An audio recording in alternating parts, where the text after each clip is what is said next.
Hello guys, welcome to the fiction series. Today we are gonna see, what if Naruto got harem with Yasaka, Grayfia and Venelana. Part 2. If you want more awesome fan fiction like this, don't forget to hit that subscribe button, so without wasting any time let's get into the video. I can't wait. Naruto grinned as he skipped about the halls of the Gremory estate. Why is that, dear? The woman next to him asked. She was a beautiful brunette with violet eyes, wearing a white sundress. She was Naruto's wife, Venelana Gremory. It's the kids' open house today. And? After thinking about it, Naruto deflated. And nothing. It's nothing special, but I still got all excited, you know. He sulked. Venelana giggled demurely. I jest, husband. I very much adore that hyperactive nature of yours, after all. She batted her eyelashes at him. Naruto blushed as he straightened up, looking away from his wife. Well, he cleared his throat, I was going to gather everyone up to leave in about an hour. Alright. I have some business to attend to. What will you do? What business? Naruto tilted his head. Venelana rolled her eyes at her husband's clueless nature. A new collection of gems and artifacts has arrived, I have to inspect them. Venelana had various businesses, which were highly profitable. Naruto didn't understand half of what she did, but always encouraged her to follow her dreams. Naruto nodded. Can I come with you? Of course, it's a Gremory business after all. Naruto shook his head, confusing his wife. Nah, that's your business, Bean-chan, he grinned when she blushed slightly, you built it from the ground up and all the credit goes to you. I'm perfectly happy supporting you, you know. Venelana was filled with pride and love at hearing those words. In the underworld, most devils would sell their own children off to other clans in a bid to gain more power. But her husband never cared about any of that. He had plenty of power and did not use it maliciously or selfishly. Any other lord would have seized control of their spouse's business already, making her little more than a glorified secretary while they took all the credit. She really lucked out with her husband. His selfless nature was one of the things she loved most about him. She lost herself in thought as she remembered the meeting which decided their future. Flashback. You two shall be wed for the alliance between the Bale and the Gremory. Venelana's world went wide as she heard Zekrom Bale speak. She had met Naruto once or twice before at gatherings and he really wasn't a bad guy. But this? To be married off to someone without having a say in the matter. To spend centuries, her entire life, shackled to a single man. Even if Naruto was perfectly decent, Venelana hated how helpless she was. She was only 18, she didn't deserve this. No. Venelana, along with the Bale and Gremory clan members, stared at Naruto in shock. Had she heard him correctly? A faint bud of hope bloomed in her heart, but she dared not let it grow. Zekrom narrowed his eyes at the redeed. Care to repeat yourself, boy? Are you deaf? I said I'm not marrying her, you know. Naruto replied, making the elders balk at his boldness. Venelana giggled slightly at that, glad that no one heard her. They were too focused on Naruto. Zekrom's power flared in anger as he got up from his seat. Power of destruction was radiating around him in a vicious miasma, making everyone around him tremble in fear. Even Venelana stepped back slightly, wanting to avoid his wrath. Naruto just closed his eyes and yawned. Is that it? He asked, rubbing his eyes groggily. Zekrom raised his power even more as his face contorted in rage, making the walls crack from the sheer force. Venelana had trouble standing, while some of the older devils had started sweating from the pressure. Don't try too hard, old man. You'll shit your pants or something. Naruto barked, laughing at his own joke. He wasn't fazed in the slightest at the show of strength. The elders looked fit to faint at the blatant disrespect, and Venelana hid her smile with her hand. He's a really interesting guy, he's cute too, now that I looked closely. She thought with a slight blush. Zekrom led up, seeing as he wasn't having an effect. Know your place, boy. You will do as I say. Yeah, right. Naruto guffawed, clutching his sides. Should I go to my room too, mama? The audacity. This upstart, who does he think he is?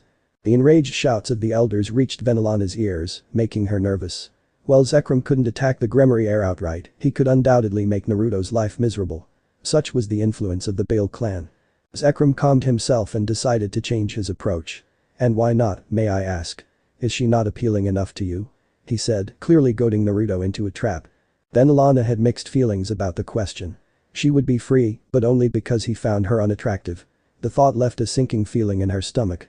She's very pretty, but that's not the point, Naruto replied without thinking, making Venelana's eyes widen. The point is that both of us should have a choice in who we want to marry, simple as that. This just reaffirmed her growing respect for the redeed in front of her. Zekrom wasn't deterred. The power he would gain from this marriage was almost making him salivate and he wouldn't part with it so quickly. You have no choice. He whispered coldly, at the end of his patience, you both are simply the tools of your clan to gain more influence. Your feelings don't matter. You are destined to be wed for the good of devil kind. It is your fate. Just like that, Zekrom laid down the law. Whatever hope Venelana had gotten from the previous minutes was fast being lost again. The Bale clan was the most influential and powerful in the underworld, and one didn't disobey the great king like that. Just before she was about to resign herself to her fate, the atmosphere of the room turned chilly. Looking around, she found the source to be Naruto. He was grinning, but it was so very fake. His eyes had a certain gleam to them, which unsettled Venelana quite a bit. Haha. Naruto chuckled, which was far from a happy sound, old man. You just managed to cram all the wrong words into a single sentence, you know. He pointed a finger at Zekrom, who was looking back warily. Fate, destiny, tools. What difference does that make? I don't care about fate. He snapped, making the devils go on guard. Venelana was shocked, to say the least. This person was vastly different from the laid-back, happy Naruto she'd known. But she didn't interrupt, just stayed back and watched. I challenge you to a duel. One-on-one. I'll kick your wrinkly ass, believe it. And the rest was history.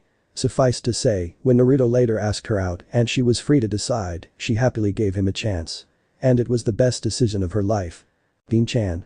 Naruto waved his hand in front of her head, snapping her out of her thoughts. You spaced out for a bit. Venelana shook her head, giving him a soft smile. Just remembering some fond memories, Naruto-kun. Oh, what? She merely poked his nose, making him blink. It's a secret. Ooh, how mean. Naruto pouted and then changed the subject because it was boring. Let's go on a date after the open house. Venelana just wrapped her arm around his and leaned into his shoulder. Where would we go? Naruto pondered as they kept walking, how about Paris? Or the moon? I could also ask Office-chan to take us to a nice quiet dimension. He shot off the options in excitement. Venelana sweat dropped. Why did you pick such extreme locations? Wouldn't any restaurant suffice? Although she didn't mind in the slightest. His ideas of activities were all very unique and she enjoyed his plans immensely. Naruto just looked at her in shock. I'm not going to take my wife to some normal place, you know. There has to be flair. He flailed his free hand dramatically to show her the seriousness of the situation. His wife sighed fondly and closed her eyes, being led along by her husband. Never change, dear. She whispered. She was glad that Naruto put so much effort into making her feel special, even centuries after being together. He indeed was an amazing husband. What was that? Nothing, nothing. She waved her hand, I'm looking forward to our date. Yeah. It'll be awesome, believe it. Yash, are you ready? Naruto asked, getting a nod from his wife. Let's go then. He said as they were engulfed in a magic circle. They appeared in the orc room to be greeted by Riaz and her peerage. Papa. Mama. Riaz ran forward and glomped the duo, who happily returned her embrace. Naruto went to speak with the other kids, while Venelana chatted with Riaz. Yo, kids. Naruto-sama. Kiba bowed respectfully, only to grunt in surprise when he was pulled into a headlock by the retreat. Yay. Don't be so stiff, Udo. Naruto ruffled his hair while not loosening his hold in the slightest. And what have I told you about the Sama, You said not to. Kiba muttered while he tried to struggle out of the headlock. It was only for appearances though, as a small smile could be seen on the blonde knight's face. It felt good to have a father figure he could rely on, but he was either too shy or too proud to say it out loud. Naruto released Kiba as Akeno walked towards him, tea tray in hand. He just accepted it with a smile and sat down on the couch. Kuroka was sleeping next to him, snoring away contentedly. Naruto grinned and decided to prank her. The chance was simply too good to pass up. He leaned down and tickled one of Kuroka's fluffy ears, making them twitch slightly. She mumbled something incoherent and shifted in her sleep, but didn't wake up. I need to amp it up. Naruto said, stroking his whisker marks. He then tickled both of her ears simultaneously, making them twitch and flutter even more. Nyahaha Kuroka had started giggling in her sleep, much to the amusement of the room. Seeing as it still hadn't worked, Naruto went for his finishing move. He blew a puff of air directly into her ear. Kuroka jolted awake with a squeak, only to find Naruto whistling innocently beside her. She narrowed her eyes at him, obviously used to his behavior. Dad? She rubbed the sleep out of her eyes before glaring at him. That was you, wasn't it? Naruto's whistling intensified. The most powerful shinobi, everyone. Kurama drawled sarcastically while clapping his paws slowly. Truly the paragon of excellence. Ayed. Kuroka inched closer to Naruto, who was showing no signs of guilt. No idea what you're talking about, sweetie. Kuroka clearly didn't believe him and turned to the other occupants, while Naruto shook his head rapidly and held his hands in prayer. I didn't see anything, Kuroka. Akeno smirked, getting a thankful nod from Naruto. Before she could question them further, another magic circle lit up in the room and two people appeared from it. A tall man with rich crimson hair and a stoic woman with silver hair dressed in a maid outfit. Venelana, who was standing beside Naruto, smiled at the newcomers. "Hello Surziches, Grayfia." Surziches Lucifer waved at his parents, while Grayfia offered a polite bow. "Mom, Dad, it's nice to see you." Naruto walked behind Surziches and slapped him on the back, making him stagger slightly. "How are ya, shrimp?" Surziches sighed tiredly and rubbed his sore back. "Dad, could you control your power a bit? You could have cracked my spine." He tried to reason, but Naruto merely waved it off and moved towards Grayfia. The maid nodded and actually smiled, which surprised everyone in the room. "Hello father," she said, making Surziches pout. "How unfair." He pointed a finger at Grayfia. "You call him father, but you always call me Lucifer-sama." She was undeterred. "It is because he is not my superior, Lucifer-sama, and I have been asked to address him as such." She replied in a professional tone, although her voice conveyed warmth. Naruto was the first one after her husband who had accepted her. She had defected to the anti-Satan faction. He was one of the kindest and most trustworthy devils she'd met, and it was due to his support that she had been accepted readily by the public. In addition to the respect she had for him, he had all but adopted her after becoming his daughter-in-law. Being from a strict servant clan, she was unfamiliar with the love of a parent to a large extent. Naruto and Venelana filled that void and made her feel at home. She was thankful to have the Grimoires in her life. But ow. Surziches was cut off as his cheek was pinched harshly by his irate wife. Venelana giggled slightly at the familiar sight of her son. "I see you've not changed, Surziches." Surziches was about to reply until he saw a certain look in Grayfia's eyes. It was accompanied by a tiny smirk, which spelt only trouble for him. Since his father had met her, he had resolved to shatter her cold persona and introduce her to the joys of pranking. He had succeeded splendidly. "What can I say, mother?" Grayfia spoke up, her tone somber. "He is always procrastinating and never does his work on time." She created a fake tear and wiped it away dramatically. "I, as a maid, can only do so much and I find myself at my wit's end." She sniffled for a bit and it was so fake that Surziches was tempted to call her out. But he was not given a chance. Naruto appeared behind him and bonked the top of his head. "You brat. How can you be so lazy?" Naruto asked Surziches, who was nursing a comical lump on his head. "You need to take your position seriously, you know." Naruto went to Grayfia and hugged her, having completely fallen for her prank. There, you don't have to worry anymore." He soothed while patting her head. "I'll make sure he stays on top of his work, okay? And I can always give him some remedial training if he doesn't."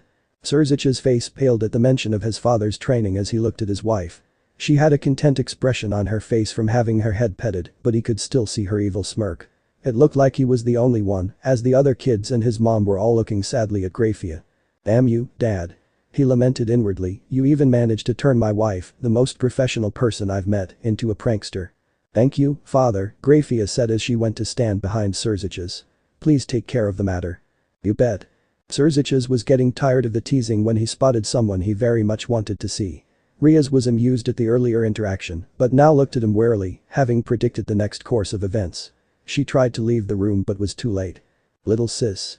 The Grimoire family were walking through the halls of Kuo Academy and they were turning a lot of heads. It couldn't be helped, each member of the family had almost a divine beauty to them, a kind of beauty humans simply weren't meant to attain. Naruto smiled and waved at the kids, which caused many boys and girls alike to swoon at his coolness. The rest of the adults merely offered polite smiles. "Man, what are we supposed to do while the kids have their classes?" Naruto grumbled as he walked alongside Venelana. "I'm bored." "Shall we go eat something?" Venelana asked. She was getting rather tired of waiting herself. "Yosh. Let's see if they have ramen," Naruto declared as he started marching towards the cafeteria. Surziches and Grayfia also left to explore the school on their own. "Uncle? Auntie?" Naruto turned around and smiled at the owner of the voice. It was a young man accompanied by an older woman. "Sarerg. Miss Law. How's it going?" Sarerg Bale walked up to his uncle's side with a smile. "I'm doing well, uncle. Busy with my duties as the heir," he said, making Naruto nod. Sarerg was also in Ria's class at Kuo, along with his queen. Sarerg Bale was the heir of the Bale clan, something which he had to struggle a lot to achieve.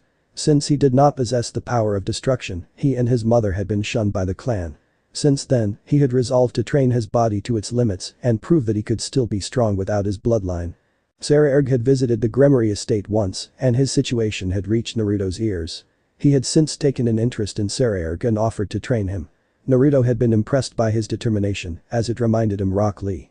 It went without saying that when the most powerful devil, who also taught the 4 Mau how to fight, offered you training, one did not refuse.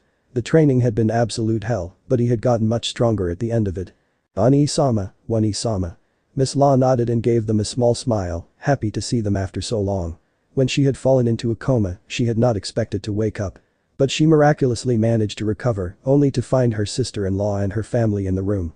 They didn't know how she managed to pull through, but Naruto's cheeky wink and grin had told her all she needed to know. Also, when he learned about their whole story, Naruto promptly beat the snot out of this generation's Lord Bale as well. Naruto beating up Bale Lord seemed like a tradition at this point, as even Sarerg had gotten beaten to a pulp during training. All these formal people. Gah. Naruto pulled at his hair in distress, Bean-chan. I'm living in the mountains, bye. He nodded determinedly, pointing into the distance, probably at some mountains. No one listens to me, you know. How would you get ramen then, dear? Mountain plan cancelled. To the cafe. Naruto turned around mechanically and stormed off with a red face, ignoring his wife and sister's giggling. I see Ani-sama is still as lively as ever. Venelana rolled her eyes. You have no idea. After having their lunch, Naruto and Venelana were roaming around the school when they heard large groups of students heading towards the gym. Having nothing better to do, they followed. Upon seeing what the commotion was, Naruto palmed his face. Honestly, this girl Venelana simply watched on, amused. On the stage was Seraphol Leviathan, dressed in a pink magical girl costume. She was waving around her staff and striking poses from her show, much to the delight of the audience. Upon seeing Naruto and Venelana, her eyes widened as a grin burst on her face. Sensei. Naruto nimbly moved to the side to dodge a flying Seraphol and grabbed her mid-flight by the scruff of her neck. Hello Seraphol. What's all this? He gave her a flat look, holding her up like a child. Seraphol sheepishly chuckled as Naruto let her down. I'm doing a magical girl meet and greet. She winked at him and held up a peace sign. I also came to see Sotan. Naruto smiled softly and patted her on the head as she was much shorter than him. It's nice to see you Seraph. You look very magical today. He joked. The Seraphol happily leaned her head into his palm, like a content kitten. She could always be herself when she was around her teacher. Since her younger years, Seraphol had been constantly told to grow up and act like an heiress, which only increased after she became a Mau. But Naruto never ridiculed her for being childish or immature. It might be because he was just as immature as her with his prankster attitude, but the sentiment remained. Leviathan-sama, please act as per your position. A cold voice spoke, belonging to Grayfia. She and Surziches had entered the room, and her face was even more stoic than it usually was. Seraphol understood what was going on and smirked evilly. Oh. But sensei was merely showing his favorite student some affection, isn't that right, sensei?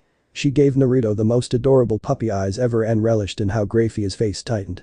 Naruto completely missed the point, dense as he was. Of course. It's been so long since I've seen her. He grinned while Grayfia clenched her teeth. It was another unspoken rivalry between her and Seraphol. They already were powerful devils with ice magic, but one was Naruto's student while the other was his daughter-in-law. They knew that Naruto didn't discriminate between them and that it was a ridiculous thing to fight over, but that wasn't how rivalries worked, was it? Father, please follow proper decorum in a public space. This was the most she could say without breaching her maid etiquette. She did enjoy that Seraphol couldn't call him father and had to settle for sensei. Hi. Naruto rolled his eyes and withdrew his hand, making Seraphol pout. Seraphol pointed a finger at Grayfia accusingly. You're just jealous that he's not patting your head, aren't you? She grinned impishly when the maid's face went slightly pink. How uncouth. I thought no such thing. She coughed, trying to regain composure. Liar. I am not. Girls. No fighting. Naruto appeared between the two women, who were almost nose to nose by now, with lightning shooting between them. Why can't you two just get along, you know? The both of them looked at each other, then at Naruto, then fed and looked away. Seraphol stuck her tongue out at Grayfia, who did not dignify that with a response. The hell was that? Idiot. Kurama jabbed. He wouldn't miss a chance to insult Naruto. Shut it. Man, who are these people? They're all so weird. The students' voices reached the devils, and Venelana quickly used magic to wipe their memories of the past few minutes and send them on their way. Stupid Sharingan copy. Stupid Sharingan copy. Naruto and Kurama lamented simultaneously. He was still a bit salty about how everyone had memory and influence magic to some extent in this world. I remember you being so smug when you wiped the memories of a human for the first time. You thought you were the only one who could do it. Take that, Sasuke. You said. I didn't pay attention to my tutors, okay. For his own mental health, Naruto ignored Kurama's uproarious laughter and focused on the present. So Tan. Serapho glumped Sona, who had entered along with Rias and their peerages. I missed you. Did you miss your big sis? She tightened her hold on her sister for safety.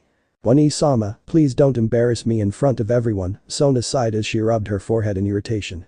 It's nice to see you too. While their sisterly bonding was going on, Naruto turned to Saji, who had immediately gone on high alert. He still remembered their first encounter and had no desire to get on this monster's bad side. And who might you be, young man? Genshiro Saji, sir. Saji stuttered and ended his introduction with a salute at the end. He was trembling a bit from just standing in Naruto's presence. No need to be scared, you know. Naruto eased his worries with a smile, I'm Naruto. Naruto held out a hand, which Saji tentatively shook, you're the only one from Sona-chan's peerage I've yet to meet, so I thought I'd say hi. Saji looked at the retreat in a new light. For all his power, Naruto appeared to be a surprisingly friendly person.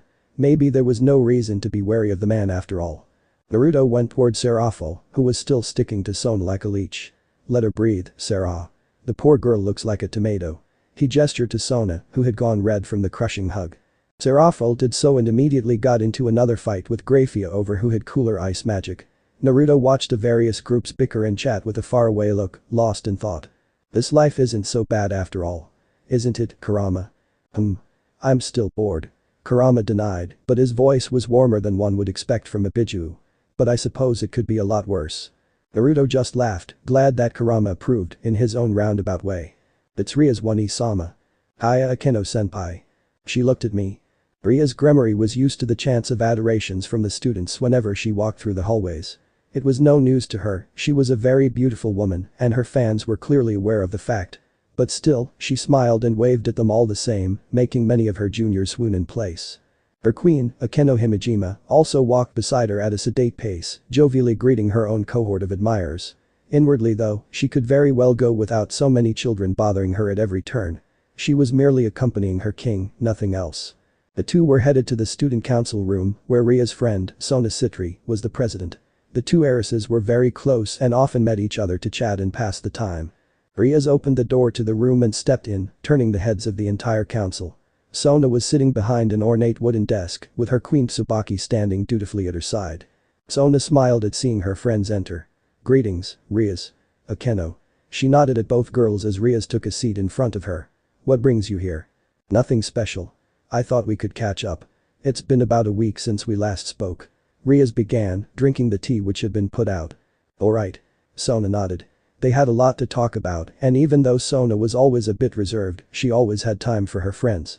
In between their chat, Rias decided to tease her friend a bit. You know, Sona, she began, gaining the president's attention, it's been a hassle dealing with my hundreds of fans lately. Rias gave a long suffering sigh as if it was such a pain to her. Ah, the burdens of being the most beautiful girl in the school. She sang, giving her friend a mischievous grin. Rias was indeed the most popular girl in the school, with Akeno a close second. Sona placed third in the fan-made list. Even though Sona cared little about things like popularity, Rias loved to rub it in her face that she was the more popular of the two. They both knew it was harmless ribbing, but Rias liked riling up her friend. However, when she saw the smirk on Sona's lips, she grew wary. That must be hard. The president began, eyes glinting with mirth, I have it a lot easier. I have only one fan, but he is the most devoted in the world. He more than makes up for my lack of quantity, with quality. She pushed up her glasses with her finger, satisfied in her victory. Her face was as calm as ever, but there was a slight tinge of pink on her cheeks. Rias got the message, loud and clear. TCH. She pouted. Rias knew that Sona was talking about her fiancé. And she was right. With how much that guy was utterly besotted with Sona, the Citri really had the best fan in the world. Rias herself would prefer someone like that over her legion of shallow fans. But Sona wasn't done. Here, let me show you my fan mail. She then bent downwards and retrieved an absolutely massive box of letters and postcards. These were all sent by my intended. Sona smiled happily and got a few letters out to show Rias. Sona-chan is best girl, believe it. I love Sona-chan more than Ramen. East or west, Sona is the best. Let's get married now. HMPH. Rias crossed her hands and grumbled, having lost their verbal spar. Alright, I get it. Geez. Saji, who had heard all this, was irritated and could not refrain from cutting in. Wait, Kaichu has a fan.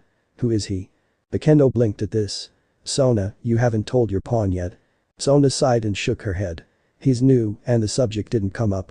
Saji was getting impatient. Who the hell is that guy? He yelled, before getting whacked in the head by Momo. Sona rubbed her forehead. He's my fiancé, Naruto Phoenix. After hearing this, Saji grew a defeated look in his eyes. Kaichu is engaged. He whispered to himself, unable to believe it. His eyes then gained determination. Aha. It's probably an arranged marriage, isn't it? Don't worry, Kaichu. I shall break your engagement and free you from the clutches of your political marriage. Saji went off into a rant about how Kaichu would fall in love with him when he freed her from her evil fiancé, when said woman harshly pinched his ear, causing him to squeal in pain. Oh, I'm sorry, Kaichu. Idiot. Sona huffed but then looked away, acting uncharacteristically shy. Why would I break my engagement when I want to marry him? She tried to sound stern, but she was blushing so much that it just seemed adorable. Just as Saji was about to retort, a golden magic circle flared up in the middle of the room. Everyone from Sona's peerage straightened up and Sona composed herself and returned to her seat. The light from the magic circle died down and revealed 4 people. 1 blonde boy, 2 girls with cat ears and 1 blonde girl. However, before anyone could even get a word in, the blonde boy spoke. Sona-chan. The blonde boy absolutely blurred forward, leapt across the desk and glomped the girl tightly. I missed you so much, you know. He grinned happily and hugged his fiancée closer to himself, uncaring of the looks he was receiving. Sona had predicted this ever since she saw his magic circle, so she simply returned his embrace and snuggled into his arms. I missed you too, Naruto. In her happiness of seeing him, Sona had forgotten that they were not alone. The pair were broken out of their reunion by a cough, courtesy of Rias. Oi, you two. Get a room. Sona snapped out of her pleasant trance and started blushing madly. Everyone had seen her in such a state. Aye, how improper. She squeaked and withdrew herself from Naruto's arms, pointing an accusing finger at him. Naruto, what have I told you about public decorum? She glared at him, though her face looked like a beetroot with her hair and blush. Naruto grinned and scratched the back of his head, not ashamed in the slightest. I missed you so much that I didn't care who saw us, you know. He then sat down in Sona's chair, taking her with him as he plopped her onto his lap. And you look gorgeous as always, sweetie. He gently pecked her forehead, partly to tease her and partly because he missed her. Awawa. Sona's eyes started swirling with embarrassment and she buried her face in the crook of Naruto's neck to hide herself from the room. The tender embrace embarrassed her even further and steam started pouring out from her ears. Naruto just laughed and wrapped her tighter in his arms. I'll stop teasing you once you stop giving such cute reactions, Sona-chan. Naruto was a prankster by blood, so turning his normally cold and stoic fiancé into a stuttering mess was something of a victory for him. Kaichu is blushing, strict Kaichu is blushing, and getting all embarrassed. Saji's soul had left his body. The scene in front of him was such a huge culture shock to him. Who the hell was that guy, having such an effect on the calm and collected president? She is always like that with Naruto-sama, Naya. A voice piped up next to him, and Saji turned to see a woman with black hair and black cat ears. I'm Kuroka, Naruto-sama's bishop. Nice to meet you. The now named Kuroka extended her hand, which Saji gingerly shook. Saji was about to inquire further when Tsubaki cut in. Hello, Naruto-sama. I hope you have been well. I'm doing great, thanks, Tsubaki-chan. Naruto replied boisterously, making the queen nod with a smile. He then looked across the room, only to see Rias and Akeno. Oh, hey there Tomato, Akeno-chan, didn't see you there. He waved happily, earning a twitching eye from Rias. Why do you always call me Tomato, Naruto? You even call Akeno by name. You shouldn't refer to the most beautiful devil in such a crude manner, alright. Rias purred and batted her eyes at him, hoping for a reaction. She was miffed that Naruto never reacted to her beauty and always called her Tomato. She didn't much like being teased like this. Naruto's sweat dropped. Are you okay, Rias? You seem full of yourself, you know. Naruto said, then cuddled Sona closer to his chest. Because the most beautiful devil is clearly Sona-chan. Meep. Sona jumped a bit at the compliment. She was just about to recover from her earlier embarrassment, but now her brain had melted again. Ani-sama. Behave. A high-pitched voice cut in, belonging to the blonde girl. She was wearing a regal pink dress, and her hair was in drills. But Ravel-chan. Ani-sama. Ravel stomped her foot in irritation, crossing her arms angrily at him. Naruto grumbled a bit at her telling voice, then got up from his chair, taking Sona with him. He turned around and placed Sona on her seat, who was practically glowing by now while glaring at him. Looking at her now, Naruto felt a little guilty. Maybe he had teased her a bit too much. He gave Sona some time to cool down and then spoke. I'm sorry for teasing you so much, Sona. I just missed you a lot, you know. He was genuinely apologetic, which made Sona's glare soften a bit. She sighed for the 100th time and pushed up her glasses. It's okay, I forgive you. I'm happy to see you again. She looked away and shyly tucked a strand of her hair behind her ear. And just like that, Naruto was done for. You're the best, Sona-chan. I love you. Naruto. Sona hissed, although she had a very prominent smile on her face. Not in public. Oh, okay. Naruto dragged his feet back to where his peerage was with a crestfallen look on his face. Sona had to resist going there and cheering him up, as she knew it was just another prank of his. One that had worked too many times to be funny anymore. Naruto then took a seat on one of the couches, right next to the white-haired cat girl. He turned to her and spoke with teary eyes, Shirin-chan, heal me. Sona-chan has rejected me. He dramatically sobbed as he hugged the white-haired girl tightly. The rest of the room just looked on dumbly. So fluffy. I'm recharging. He softly patted her head, making the tiny girl purr in contentment. Ani-chan, you're being ridiculous. Shirin deadpanned while trying not to fall asleep. His head pats were out of this world and her eyes were already drooping. Naruto recoiled as if he were struck in the face. Even Shirin-chan, he whispered sadly, eyes watering. His antics were cut off by Sona. Naruto, why are you being so difficult today? Sona could feel the migraine setting in. Yes, she loved him a lot, but there was no denying that her fiancé could be a handful. Before Naruto could go off into another speech, an irritated Saji stood in front of him. How the hell is Kaichu in love with a whiny brat like you? He glared at Naruto in disgust, she deserves better. The entire room went silent and Saji knew then that he had made a terrible mistake. Naruto's expression had changed entirely. He simply wore a slight smile that didn't reach his eyes. Saji much preferred the whiny Naruto to this one. Luckily, he was saved by his mistress. Naruto, no. He may be crude, but he is a member of my peerage. She knew that Saji was out of line, but he was new and didn't know about the relationship she shared with Naruto. Don't worry, Sona. I'll just have a talk with him, you know. Naruto's voice was eerily calm and Saji was not looking forward to this talk. Sona nodded in approval as Naruto beckoned him outside. He didn't want to speak alone with a mysterious character. But then Saji steeled himself. This was all for the welfare of Kaichu and he would do anything for her. It's not like talking to Naruto could be so bad, would it? Naruto sounded like a really positive person who was overall very friendly. It's not like Naruto had some mysterious power which would sway people with merely his words, right? What's the worst that could happen? Please let me be a groomsman at your wedding. Sona's eyes widened comically as she looked at Saji, whose head was bowed in a 90-degree salute. She then looked at Naruto, who merely winked cheekily at her. She rubbed her temples and nodded in realization. Whenever Naruto had his talks with someone, they always ended up on his side and unendingly devoted to him. Just another thing to love, she supposed. After the spectacle was over, Saji went up to Naruto with stars in his eyes. Boss. He shouted, making the students flinch at his volume, I heard that many high-class devils have harems. Do you as well? Naruto looked positively affronted at this. What the hell?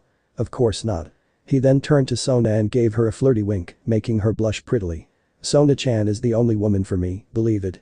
Said woman looked away with a red face to avoid the knowing stares of most of the room. Idiot. Saying such a thing out loud, she shyly tucked a lock of her hair behind her ear. Naruto deadpanned and pointed a finger at the blushing heiress. See that, Saji? See how cute she is? What woman would be able to even come close to my adorable Sona-chan? He gushed madly, firing off compliment after compliment to his flustered love. Poof. Ooh, Sona buried her face in her hands, too embarrassed to even reprimand him for such unseemly behavior. Steam was pouring out of her ears as she desperately tried to hide herself in a corner. Lucky little Riaz grumbled with twitching eyes, clenching her fists. If there was a common opinion among the new generation of female devils, it was that Sona really lucked out.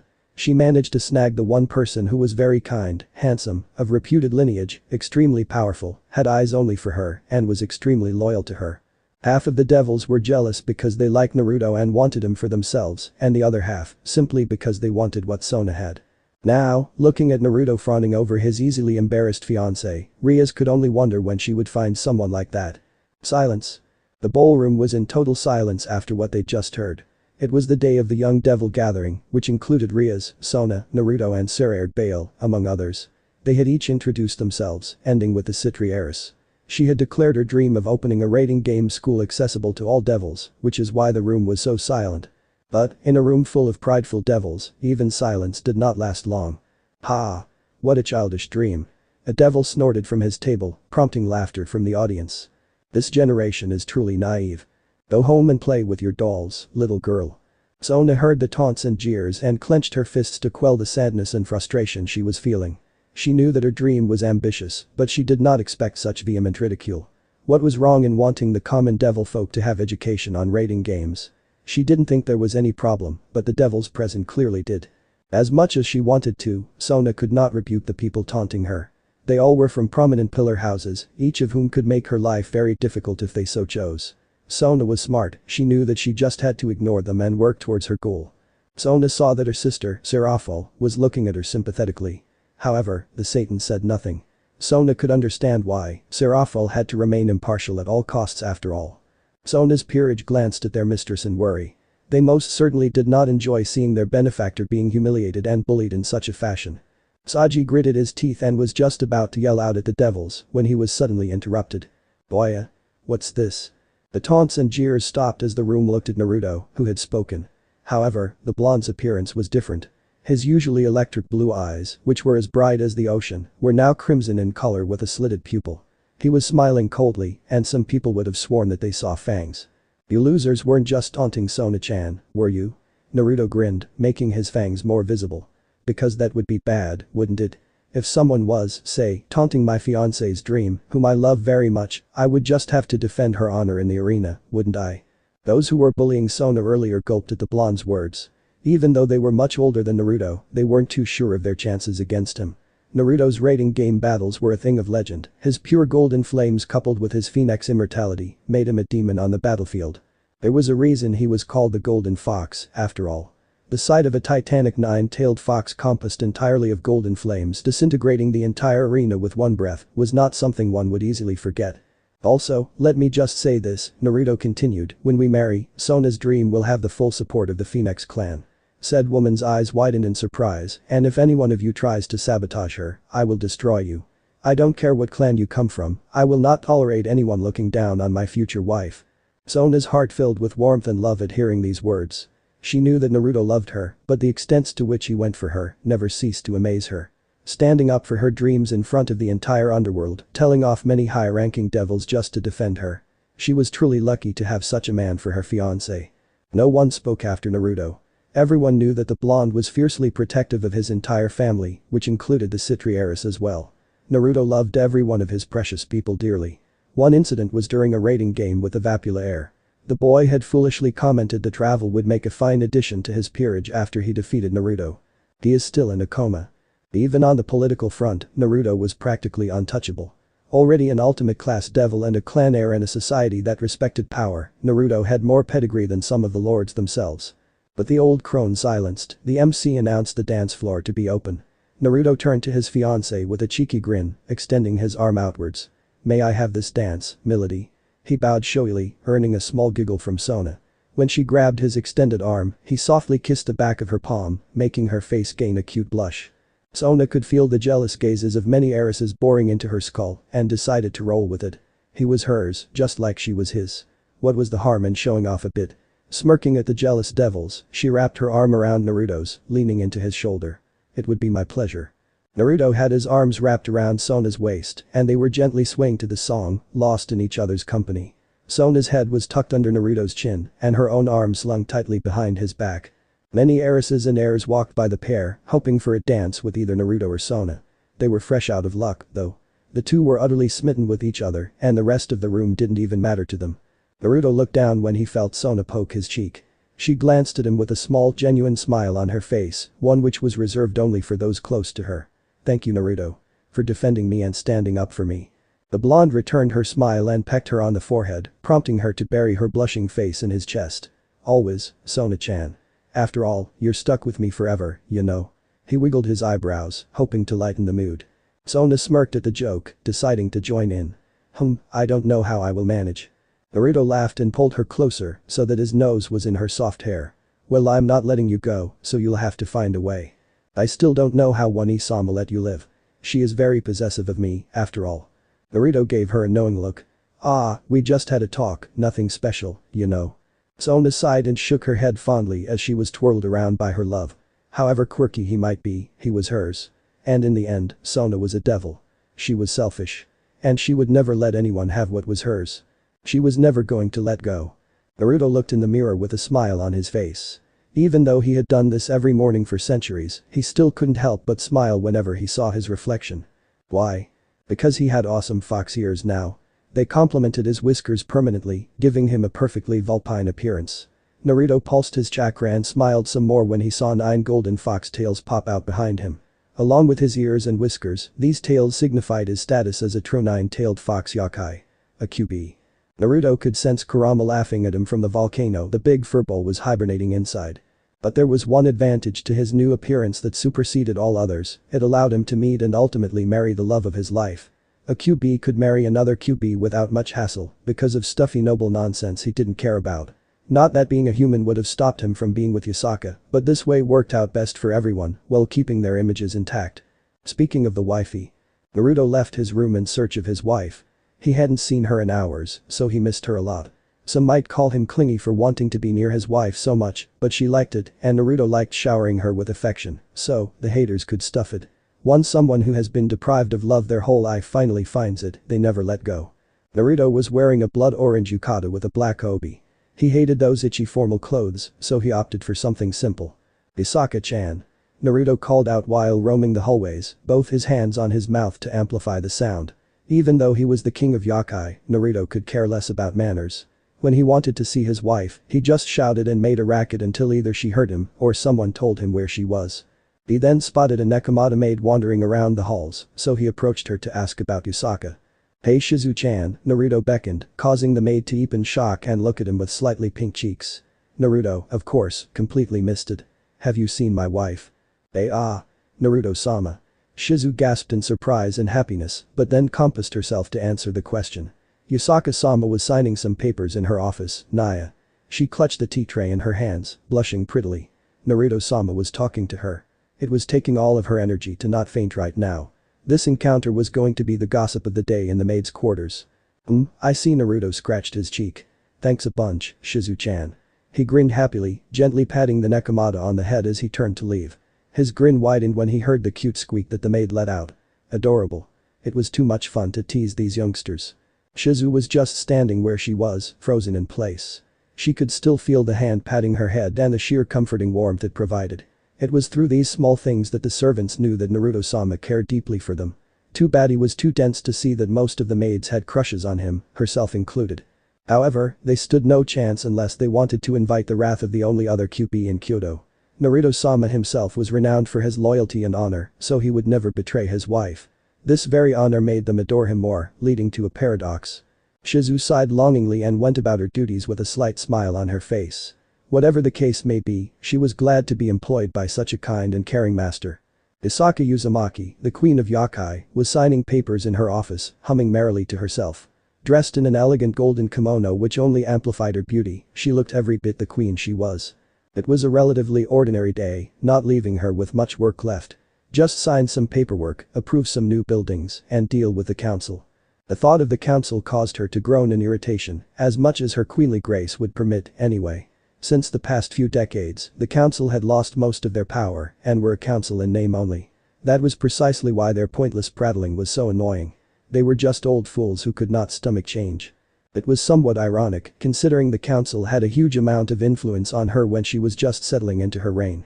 Do this, sign this, marry him, meet her, and other such drivel was common during her younger years. That all changed when she was of 20 years and was being courted by her husband. An old Tengu councilman had made the mistake of suggesting a suitor for her when Naruto was present. That in itself was normal, it was the council's duty to suggest alliances for them. But the problem was the man's persistence to get her to marry his relative despite her repeated refusals. That was until Naruto had punched the Tengu through a wall. Literally. She had never seen Naruto look so angry before, and she would shamelessly admit that he looked very cool defending her like he had. Until he got even cooler when he uttered the most romantic words she had ever heard.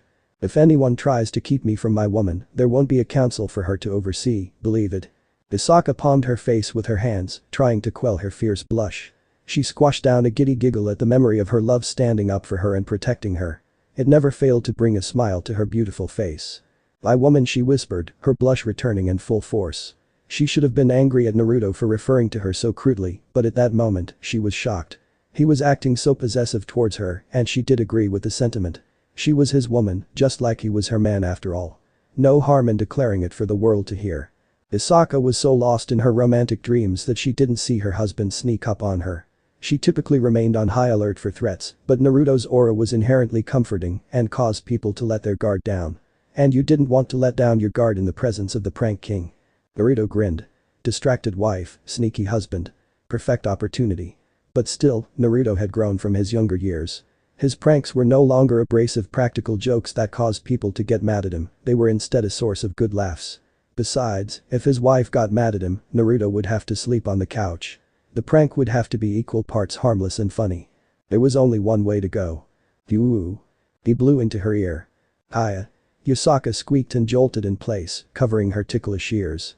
She knew it was Naruto because no one else was immature enough to pull a stunt like this. She turned around and gave him her best glare, but she just looked adorable with the embarrassed flush on her face. What do you think you're doing? Wasn't me. Naruto retorted with total seriousness, pointing towards the door. It was him. Yasaka looked towards the door, only to regret it moments later. Phew. Hiya. She turned around to bop Naruto on top of the head, only to squeak in surprise when Naruto drew her into a tight embrace. Try as she might, Yasaka could not resist the comfort her husband's hugs provided. It was like relaxing under a kotatsu after a long day at work. Grumbling to herself, she reluctantly snuggled deeper into the hold. You're so mean, dear. You always make me so flustered. Her mild irritation at his prank was already forgotten in favor of relaxing into his warmth. Naruto chuckled and hugged her tighter. I take that as a compliment, Yasaka-chan. If I still can make you blush, that means the romance is still alive, you know. You're lucky there's no one else in here. Yasaka muttered, rubbing her head into his chest like a kitten. I ought not to behave so unprofessionally in front of our subjects. You're such a great queen, sweetie. The people are lucky to have you. Naruto kissed the top of her head, making her cheeks go pink. This queen demands recompense for disturbing her work. Yasaka declared haughtily, but the effect was minimized with her red face buried in his chest. Naruto gave a mock salute. Yes, my queen, this humble Kyuubi will coddle you at once. Naruto started petting Yasaka's fox ears, making her turn to putty under his gentle touch. Yasaka had told him that a Kyuubi woman's ears and tails were special to them and that only completely trustworthy people were allowed to touch them. Naruto felt like the luckiest idiot on the face of the world right now. That's good, keep doing that, Yasaka purred in sheer contentment. She always enjoyed when her husband pampered her like this. Her work as a queen could get very stressful, but Naruto was always there to make her feel at ease. And she simply enjoyed being lavished in affection by the object of her own affections. Right at this moment, as she sat nestled in her man's lap, Yasaka felt safe. She felt cherished, she felt loved. And since they were yokai, she would continue to feel protected every day for thousands of years. As Naruto's healing hand softly stroked her ears, Yasaka gently drifted off to sleep. Her duties as queen and her professional act could wait. In Naruto's arms, she could let her guard down and be herself. A young vixen who was hopelessly in love with her soulmate, one she would spend the rest of her life cherishing. Naruto looked down at his wife, glad to see that she was sleeping peacefully while leaning her head on his chest. He stroked a bit of hair away from her face, grinning a bit when her nose twitched cutely with a gesture. She might be the yokai queen or the most sought-after woman in the world, but she was his wife. His and his alone. Hugging Yasaka just a bit tighter, Naruto marveled at how much he was obsessed with her. It might be his new Kyuubi nature at work, but he was highly possessive over his mate. Naruto swore that he would protect her with his life and would keep her happy and safe for centuries to come. We want to buy Kuo from you for $1 billion. Surzich's Lucifer said as he and Serafal were in Naruto's office. They were here to see if they could get some territory for Riaz and Sona, both of whom had just turned 5. I would respectfully have to decline that offer. Yasaka spoke in a silky voice, sitting in Caesar position with Naruto next to her. Even though Naruto was the king, Yasaka was the one who handled most of the negotiations. Asking Naruto to be diplomatic was like asking an atom bomb to please not explode. We'll make it 3 billion. Really, money is no issue for us. Surzich's pressed. He wanted this territory at any cost. Riatan had just gotten into an IM, and imagine how much she would like him if he got her land in Japan. Fufu. Neither it is for us, Lucifer Dono. Yasaka retorted, a slight twitch on her brow. She didn't appreciate the insinuation that Kyoto was poor. Since Naruto had taken the reins, the kingdom was flourishing. Every single yokai lived under them, even the Nekomata had migrated from the underworld. They were very rich from regular tax collection. We cannot allow the members of any other pantheon to enter Japan. Surzich's was sweating. He looked to Serafal for help, wondering why the usually bubbly foreign affairs minister wasn't taking part in the negotiations. Truly enough, Serafal was looking at the king, Naruto, with slightly pink cheeks. She's totally smitten, isn't she? It was an open secret that Naruto had saved Serafal from an old devil faction attack, preventing her inevitable death. This was before Naruto had met Yasaka and he was wandering the underworld. He had stumbled upon the devils attacking Serafal and jumped in without knowing who she even was. On being asked why a yokai would help a devil, Naruto's reply had them stumped. What the hell's a devil? And who needs a reason to save a lady in trouble, you know? Just like that, Serafal was done for. Naruto was the first man to help her without regard for her status or wanting to get closer to her for her clan's power. Naruto merely saw a lady in need of saving, not caring about her beauty or prestige. Serafal had developed a crush on him ever since. It wasn't true love like Yasaka's, more like some admiration mixed with infatuation. One might ask, why was Serafal here then, causing a conflict of interest? Simple, she had thrown a massive tantrum to see Foxy-chan until Surziches had reluctantly brought her along. It was the only reason why Surziches wasn't using any underhanded tactics for negotiating. Naruto was a stand-up guy and a good friend of his. He might want the territory, but he couldn't stick up his friend for that. Also, Serafal would murder him if he made Naruto mad. Isn't there anything that we can offer? Yasaka saw Serafal's look and gave the most minuscule smirk possible. She gently swayed two of her tails and wrapped them around Naruto's waist, bringing him closer. I'm afraid not. We yokai are rather possessive of what is ours. Her smirk widened just a bit when Serafal glared at her while gritting her teeth. Naruto, of course, missed it completely. He just grinned that Yasaka was embracing him and wrapped his own arm around her shoulders.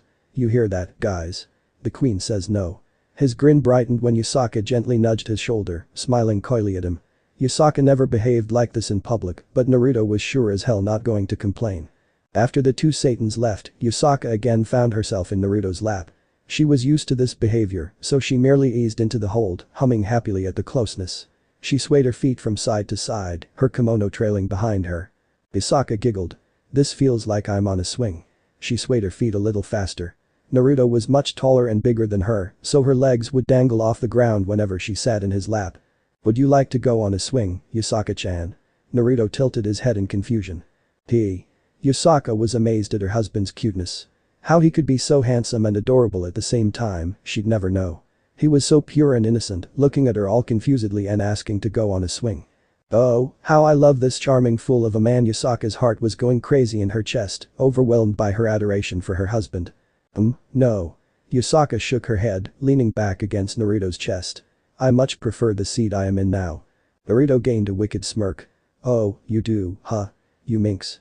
With that, Naruto started tickling his wife, making her clutch her sides in laughter. She was gasping and begging for a timeout, but Naruto grinned. There were no timeouts in a tickle war. Nah, Naruto. Stop. No. And the room rang with the melodious laughter of a couple madly in love, causing even the gods to envy their bond. Naruto did make good on his word later and took Yasaka to the park later so she'd get to ride the swing. Only this time, they weren't alone. Appa. Push the swing faster. Kunu squealed in glee as she was pushed on the swing by her papa. Naruto laughed at the demand, pushing his daughter even higher. Of course, he made sure not to push her so far that she'd fall. Kunu Uzumaki was his cute little daughter of 9 years, a full cupie like both of her parents. She wore a golden kimono like Yasaka did, and she had inherited Naruto's faint whisker marks, making her look a lot like a fox kid. This is embarrassing, Yasaka muttered from beside him, seated on her own swing. How mortifying. The yokai queen was being pushed on a swing like some child. But when Kunu had pleaded with those big cute eyes of hers to have Papa push us both, Yasaka stood no chance. Click. Oh man, this is awesome. Naruto grinned, a camera in his hands. Yasaka looked almost as adorable as Kunu did, if not more. Her dainty hands were holding on to the swing rope for dear life, kimono flapping in the wind. She was giving out absolutely adorable eeps and kais every time Naruto increased her swing speed. I will have words with you, ah. Yasaka's threat was cut off with a squeal as Naruto pushed her swing faster. Kunu giggled at the sight, her own swing was at a much more sedate pace. Mama is so silly. Naruto joined right in. Isn't she? Appa, catch me. Kunu suddenly jumped from her swing and Naruto was instantly there to make sure she was unharmed. Once in her father's arms, Kunu cheered and wrapped her arms around his neck. Yay. Again. Naruto patted her ears, making them twitch cutely. Now Kunu-chan, that wasn't very safe, you know. You should never do that again. He admonished her. Kids were very adventurous, especially Naruto Uzumaki's daughter. Best to drill safety into her head right now. Kunu's ears drooped in sadness. I'm sorry, Papa. Don't be mad at me. Her eyes glistened with unshed tears, her bottom lip quivering. She always hated disappointing her parents and got very sad when they were. Critical hit. Irk. Naruto immediately hugged her tighter, determined to cheer his daughter up. I'm not mad, sweetie. Just want to make sure my little princess is safe, you know. He said earnestly, hoping to convince her. Kunu sniffled. Really? You're not mad? I could never be mad at you, princess. Kunu's face bloomed into a great big smile, her sadness forgotten. Papa, you're the best. Naruto sheepishly scratched the back of his head. Believe it. You two are just so precious. Yasaka cooed from her swing, which was just about to stop. She extended her feet towards the ground, trying to stop the swing using her tiptoes. And her feet flailed a bit, trying to find purchase. Finally, she managed to get off the swing. Yasaka stretched her arms above her head as the swing had made her back stiff. Naruto shot her a thumbs up. Super cute. Kunu gave her own mini thumbs up. Mama is cool. Yasaka's cheeks pinked. A couple of sweethearts, aren't you? Yasaka could only stand so much of this cuteness. Kunu was now sitting on Naruto's shoulders, looking like a smaller version of him. Their daughter was idly fluffing up Naruto's ears, making them twitch just so. Naruto held out a hand which Yasaka gladly took. The family walked off into a sunset, the happy memories of the day burned into their minds. Naruto jerked upright in his bed when he felt a very familiar seal get triggered. It was the necklace he had given to his wife, which had many seals and wards for her safety. This meant only one thing.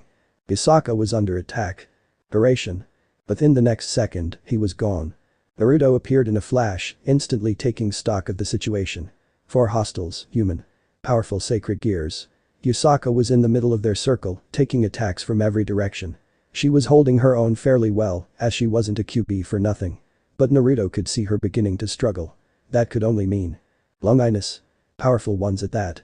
There was also some kind of hypnosis magic at play, but his necklace shattered it before it could infect Yasaka in the slightest. Naruto didn't care who these people were. He didn't care about their motives or whether they were wronged by the world somehow. The earlier Naruto would have. The current Naruto, however, only saw hostile people attacking his wife. They were already dead. Cao glared hatefully at the monster who had dismantled his entire team in mere seconds. It was all going according to plan. Kidnap the fox woman, control her and use her power to summon great dread. But this yokai. Infuriating. The only thing he could do was glare at the ground, as his body was too broken to do much else. Naruto had already paralyzed 3 of the attackers, while the others had died quickly. He ignored them completely and turned to Yasaka. His wife looked fine if a bit scuffed. Her regal kimono was torn in a few places, but she was otherwise unharmed. Naruto's eyes turned crimson with rage as he turned to the downed human. He hadn't even bothered to ask them their names, it was not worth it. The thought of his wife, his woman, being attacked by ants like these made his blood boil. Vile, dark red Biju chakra wafted from his body, and he wanted nothing more than to rip them to shreds. He was snapped out of his thoughts when Yasaka's slender arms wrapped around him. I'm alright, love. I'm alright. She knew just what to say to calm him down, as Naruto's furious temper abated somewhat at knowing Yasaka was safe. Naruto returned the embrace, gently kissing Yasaka on the forehead. Her blush was left ignored as she buried her face into Naruto's chest. Even if she was a strong yokai, she felt secure at the fact that her husband had leapt into action to protect her. It was comforting to know that your mate always had your back and would never abandon you. He swayed in place with his wife in his arms, just relishing that she was here and uninjured. If he had lost her, the world would have burned. But still, they are going to die. The finality with which he said those words sent shivers down the hero faction's spines. Georg and Heracles were the only ones left alive, but they were all paralyzed. Naruto then grinned menacingly. It was not reassuring in the slightest. This is the perfect opportunity to test out my theory. He stepped towards them, his hand glowing blindingly bright gold. I wonder if Kunu-chan would like a sacred gear for her birthday. Papa. Yes, Kunu dear. You know I'm 18 now, right? Well, there's this boy. Oh ho. Oh ho. Oh ho ho ho ho. Dad, you're being weird. PSSHHH, I'm not. So, who's this guy? He's a Nekashu, and he's really strong and nice. You know. Kurokuni's younger brother. I see. Time to get out the old stick and beat some sense into the little brat, I guess. Daddy, no. The true Longinus is not a baseball bat to beat boys with. But he needs to treat my little girl right, you know. Absolutely not. You always do this every time I get a boyfriend. I've not jazzed every boyfriend of yours with a spear, have I? You have. Imagine how terrified they get when they see a furious QB running after them with the true Longinus. That's why I never bring them home anymore. Why am I just now hearing about these boyfriends? Don't worry, honey, I knew and vetted them all. They were all nice kids, and so is this one. The Yasaka too. Stop being dramatic, love. How about I make you some ramen? Ramen isn't enough to convince me, you know. I'll feed it to you myself. Sold. Let's go. Beep. Dear, not a bridal carry. It's a princess carry, fit for my queen. Oh, you romantic you. They're so weird. Still, if he doesn't treat me like Papa treats Mama, I'm going to break up with him. Ah, it's so late. When will she be home? Naruto wondered while looking pensively out of the window. Grayfia had gone out drinking with the other girls for a girls' night. While Naruto always wanted his wife to spend time with her friends, it didn't change the fact that he already missed her a lot. It was also getting pretty late in the night and he was growing concerned. Even though Grayfia was the strongest person in Konoha after himself and Sasuke, a husband's worries seldom seek logic. Should I go and pick her up? Naruto got up to get dressed, but stopped when an overwhelming sense of dread overcame him. Naruto. Give the Mednin program more funds, damn it. Hick Intelligence also needs funds Naruto. On second thought, I don't want to deal with a drunk Sakura and Ino pestering me for more funds to their departments. Naruto shuddered at the thought. Those two women were violent enough sober, best to not be seen by them. Naruto bounced uneasily on his feet. Still, it's almost midnight. Is she doing alright? But how can I check without running into those damn debt collectors? What are you? Kurama's sudden question stumped him. What do you mean by that? I'm Naruto. The faint sound of Kurama slamming his head into some metal bars rung through Naruto's brain. Idiot. What is your job? I'm the best Hokage ever, believe it. Naruto gave his signature pose, complete with a wide grin. What is the Hokage? Kurama was fast losing patience. He was looking like a salaryman who had been forced to do a few days of non-stop work without overtime. Kurama didn't know where these words entered into his vocabulary from, but he understood the feeling very well. Naruto palmed his chin with his hand. The Hokage is the strongest shinobi, chosen by the village. Konoha is my family, will of fire, king chess piece, bonds, friendship, ending the cycle of hatred, understanding among the people. He trailed off, unable to think of more examples. Aside from summarizing the past 1,000 years in one sentence, what was the first thing you said? The strongest shinobi. Naruto declared triumphantly, only for his eyes to widen. Oh. I am a shinobi, you know. I could just check on Fia from afar. He cheered, amazed at his own discovery. Eyes deader than the abyss of chaos, Kurama could merely give a few defeated chuckles at the absolutely monumental incarnation of stupidity that was Naruto. I don't know what a bonus is, but I need one. Just as Naruto was prepared to head off to check on Grayfia, the doorbell rang. Eyes lighting up in glee, he ran to the door, excited to greet his wife. Naruto opened the door with full force, as he had already sensed his wife outside. Welcome home Fia, what is this adorable sight? His eyes shot wide open as he trailed off, speechless at what he saw. His beautiful wife, Grayfia, was indeed at the door, and she was just fine. But that was not the focus here. Grayfia was wearing a fluffy orange muffler around her neck, which came up to her nose and made her look impossibly cuddly. Her cheeks were dusted dark red, from a mix of cold and wine. She was clearly tipsy and wobbling slightly. Her clothes were relatively simple blue jeans and a black cardigan, which made her look even cuter with her muffler and blush. To complete the cuteness, she was carrying a bottle of wine, clutching it tightly to herself. Grayfia was giving small hiccups from time to time, since Naruto was too dumbfounded to move. Yo, Naruto. Dropping off your wife. Sakura exclaimed from beside Grayfia, looking soberer herself. Her medical jutsus were good at that. See you Tomo, oh who am I kidding, he isn't even looking at my direction. Sakura muttered, seeing as Naruto hadn't even acknowledged her presence. The Hokage was too mesmerized by the first lady to care about anything else. With another goodbye, Sakura left for her own house. Back with the couple, Naruto had managed to snap out of his cuteness-induced daze. He immediately wrapped his arms around his wife's shoulder, supporting her as she walked in. Let's get you inside, okay? It's cold outside. Grayfia mumbled and nodded slightly, snuggling into his side looking for warmth. Haiku. She hiccuped and immediately covered her mouth, but the damage was done. Cute. Once they were inside the living room, Naruto gently seated Grayfia on the couch.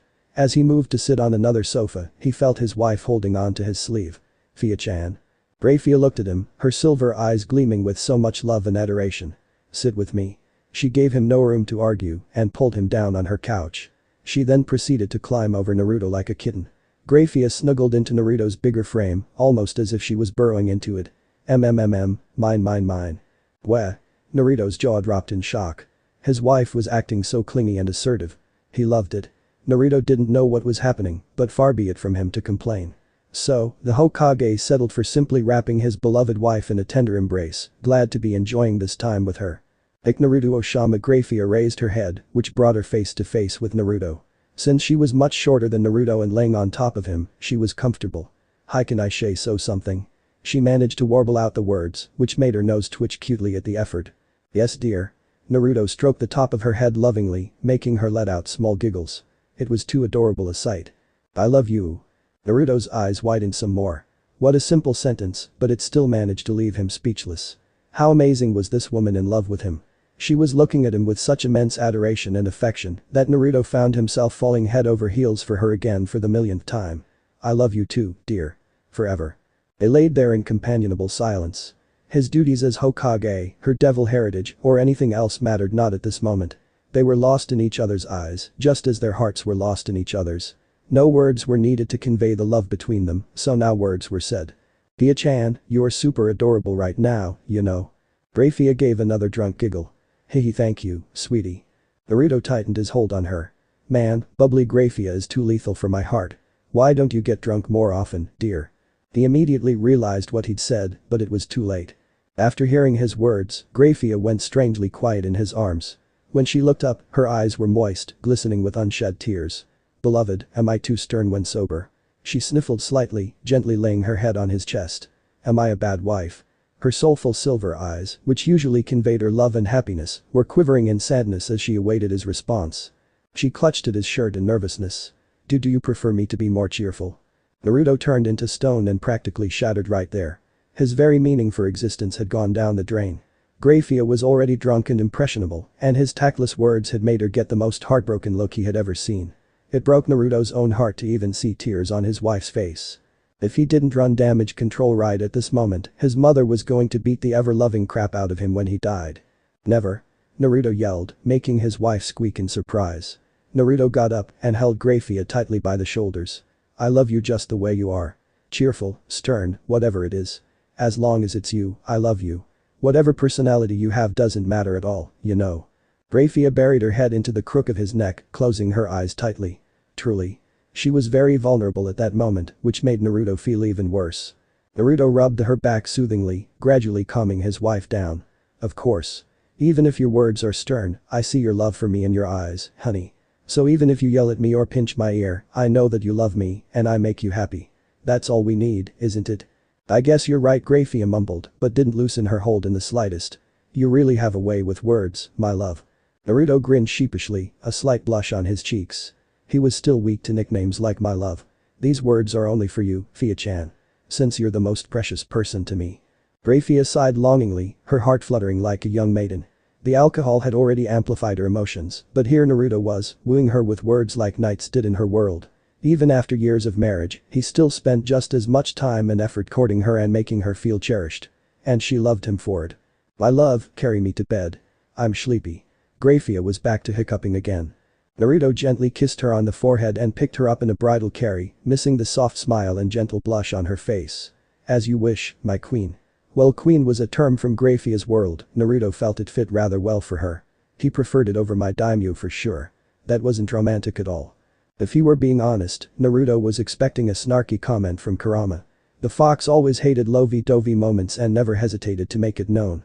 However, Kurama was strangely silent. In the mindscape, Kurama was nowhere to be found. There was simply a wooden desk in the cage, which was a bit worn out. On the desk were some photos, a lamp, a stapler and a letter. To whomsoever it may concern. But the heavy heart, I am tendering my resignation. The corporate greed is too much for me to bear and I feel I am just not cut out for this rat race. My family has a farm in the village where I will spend the rest of my days cultivating potatoes. I will marry and settle down, having led a peaceful life. I hear springtime is nice in my village. I wonder whether the crops will grow well. I would like to thank all my seniors and colleagues for their invaluable guidance and advice, they will forever be in my memories. I pray that my friends find the wisdom to escape this black company as well. Oh, so very tired. Kurama. Grayfia walked into the Hokage's office with an unnoticeable smile on her face. Ever since she'd returned home drunk, she hadn't lost that smile in the slightest. Initially, she had feared that her husband wouldn't care for her unsightly appearance and scold her. After years together with him, she should have known that Naruto loved her far too much to ever scold her like that. Your husband looks rather dashing today. I wonder what's different. She looked at Naruto with a slight dusting of pink in her cheeks. Naruto was just grumbling while signing some papers, but to his wife, he looked more handsome than usual. She noted that she was finding him more handsome recently. Since that night when Naruto had said those sweet and kind words to her, Grayfia had also fallen even deeper in love with him, which she thought impossible. But now, whenever she looked at Naruto, it appeared as if he was glowing with a radiant light, surrounded by roses and other pretty flowers. Now that she thought about it, this was the reason why her husband would always stare dumbly at her whenever she walked into a room. You look like you're surrounded by snowflakes, Fia-chan. I can't keep my eyes off you. Grayfia resisted the urge to burst into a full giddy grin, seeing as she was in the office. Her blush did indeed darken a little, but she'd allow it just this once. You look like you're surrounded by snowflakes, Fia-chan. I can't keep my eyes off you. Wha? Grayfia jerked in shock, having heard exactly what she was thinking. She was so surprised that she dropped the papers she was carrying, which was an insult to her abilities as a secretary. What a nice reaction. Naruto snickered from his desk. He had just witnessed the stuff of legends. It wasn't every day that the Ice Queen of Konoha squeaked in surprise and looked around for papers with a huge blush on her face. Ahem. Grayfia compassed herself perfectly, the papers neatly stacked in her hand. How did you know what I was thinking, Hokage-sama? Naruto whined. Mon, this again. Call me Naruto and I'll tell you. His eyes gained a mysterious glint. Or better yet, call me darling. Grayfia's brow twitched, which looked dangerous even with her flustered face from the request. She raised a hand menacingly, making pinching motions with the thumb and index finger. The message was loud and clear, and Naruto's face paled when she started walking closer. Wait. No need to be hasty, you know.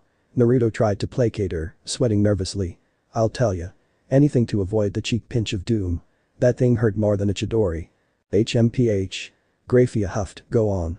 Naruto looked away in embarrassment, which dealt critical damage to his wife. I know you so well, so it just came from the heart. Dump. Grayfia's eyes widened at the response, her mouth slightly ajar in shock. How very sweet. She coughed again into a fist to try and calm her furiously beating heart. She couldn't look him in the eyes without losing composure, so she too looked away, tucking a strand of her hair behind her ear. Oh? Naruto's grin turned snarky, seeing as his wife was failing to maintain her work mode. Is the Hokage's secretary blushing and smiling on the job? He gasped, how unprofessional. I am not. Grayfia snapped reflexively, but then reined in her irritation. It wouldn't do to partake in this foolish prank of her husband. It was merely a momentary lapse of concentration. It shall not happen again. She sniffed, raising her nose haughtily in the air. Is that so? Naruto challenged. Of course. Hook, line and sinker. Grayfia felt that she had just started something she couldn't see through. How right she was. Grayfia muttered as she walked beside Naruto, you're entirely too much. She yelled at him, her entire face having gone a deep red. Steam was coming out of the top of her head because her brain had simply overloaded on embarrassment. When Naruto had challenged her to not blush, she had accepted it as one of his foolish games. How she wished she hadn't. From singing about his love for her in the main square, to hiding her chair so she had no choice but to sit on his lap, Naruto had done everything to embarrass her. Well, she could have just gotten another chair, but she wouldn't deny that the arrangement was comfortable. She would never admit it though, absolutely not. 10 years with Naruto had turned her from a cold-blooded soldier into an easily flustered woman who just liked to act cold. And it was the best thing that had happened to her. Today was the most fun I've had in a while. Naruto guffawed as he walked, hands behind his head. You're just too easy to tease, Fia-chan. It's because you never cease to embarrass me so.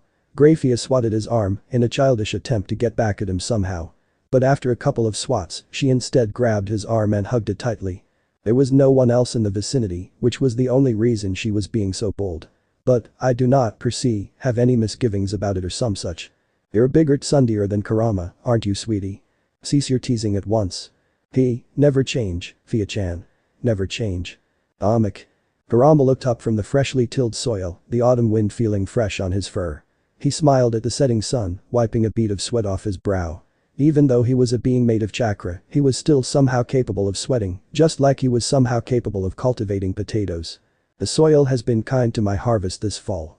The setting sun reminded Kurama of the good old days. The days when he was a giant fox, sealed inside his partner.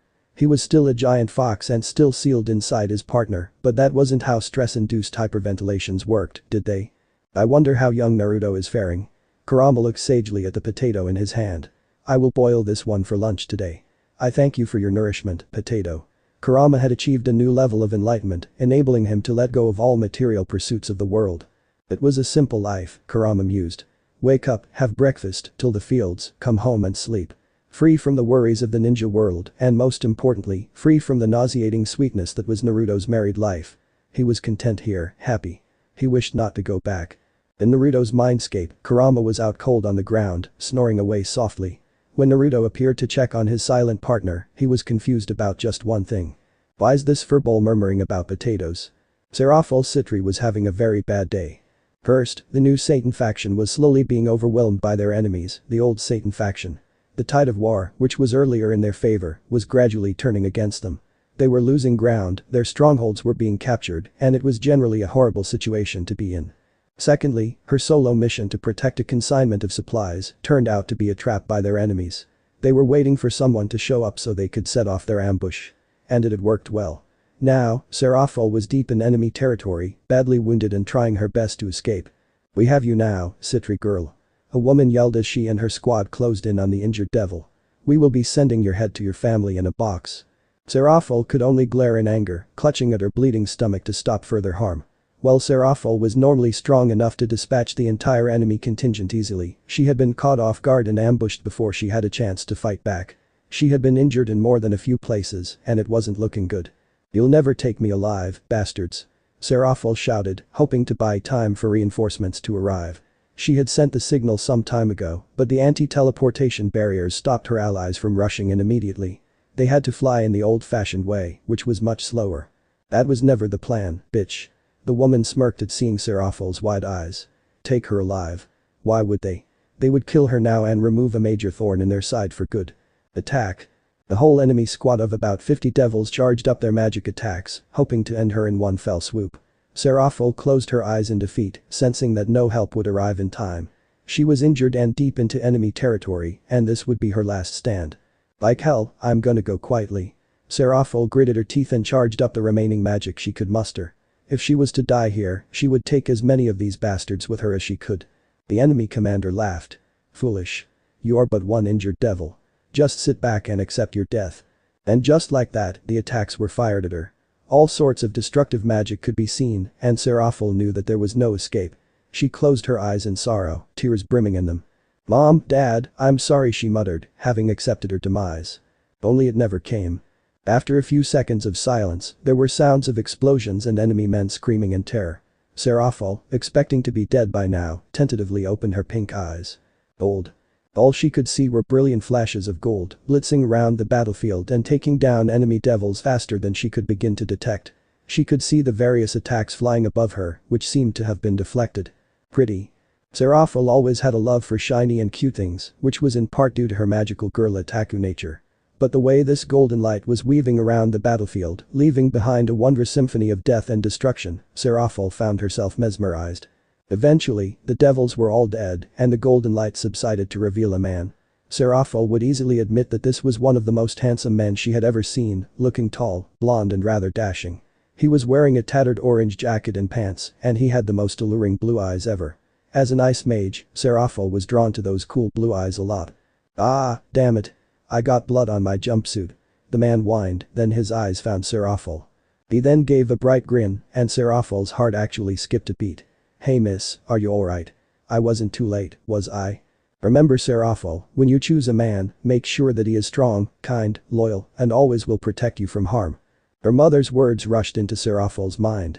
While she didn't have much interest in boys before, it was because they were all either scummy or weak.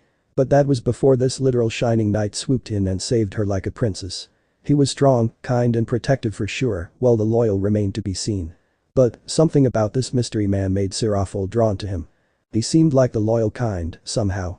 The fact that he was very handsome helped a lot. That settled it then. She had found her husband, if he turned out to be nice. Sarah likey. She nodded to herself and gave a cute smile to the man. Let it be known that Serafal was a bit quirky when it came to matters like responsibility and more importantly, romance. Naruto, who was walking over to check on the lady he saved, tripped over his own feet when he heard that line. He got up, blushing and rubbing his nose. What? Just as Serafal was about to elaborate further, the wound in the stomach made itself known, sending a pang of excruciating pain through her body. Ah. Seraphil grunted and fell to one knee, breathing heavily. Even though the threat to her life was gone, she still wouldn't make it if she didn't receive proper medical treatment. She was about to ask her savior to help her, but he beat her to it. "Hey, you alright there? Let me help." Naruto saw that the lady he just found was wounded badly and walked up to her. Crouching down next to her, he placed a gentle hand on her stomach, where a nasty cut could be seen. Wah. Seraphil squeaked in shock, only to recoil in pain as the wound was agitated. Still, she squinted through the pain and looked up at the young man. He was smiling softly at her as he gently removed her hand from her wound, only to place his own. He had such a concerned and caring look in his eyes that Seraphil couldn't help but give a slight blush.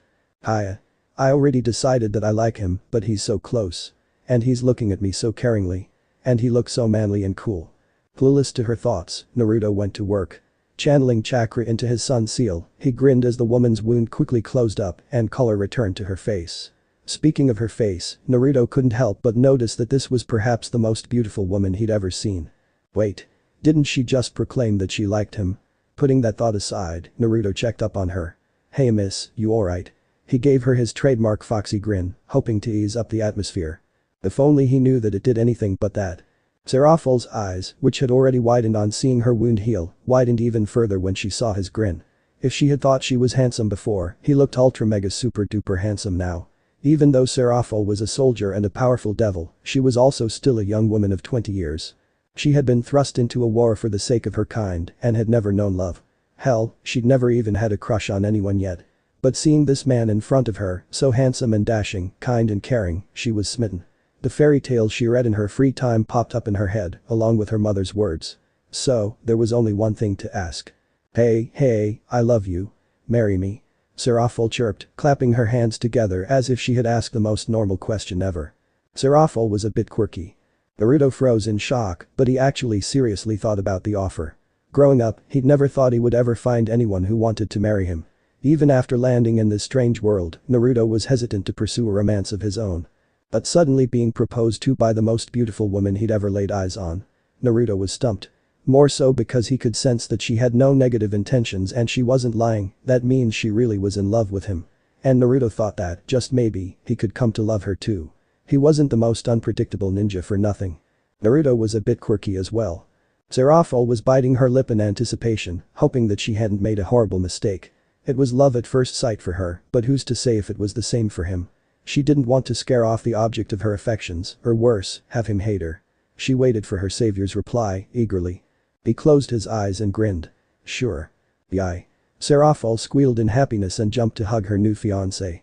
She was overjoyed when he caught her and drew her into a comforting embrace. She sighed happily and snuggled into his chest, her heart a mess of giddy bubbles. She had to resist squealing in delight even more when her new love tightened his arms around her. Yippee. Naruto, for his part, was getting used to being hugged with such affection for the first time in his life. When the woman had jumped to embrace him with such adoration in her eyes, he unconsciously caught her and held her tight, not wanting her to fall. She was much shorter than he was. And she was so soft, too. Naruto decided then that he liked hugging her. He wanted to keep hugging her for as long as possible. But there was one thing on his mind. This is all good, but did we just get engaged without knowing each other's names? He chuckled nervously, which made the woman in his arms look up at him. Seraphil giggled on seeing his sheepish look. He was so cute. That's right. Hi there, handsome. My name's Seraphil Citri.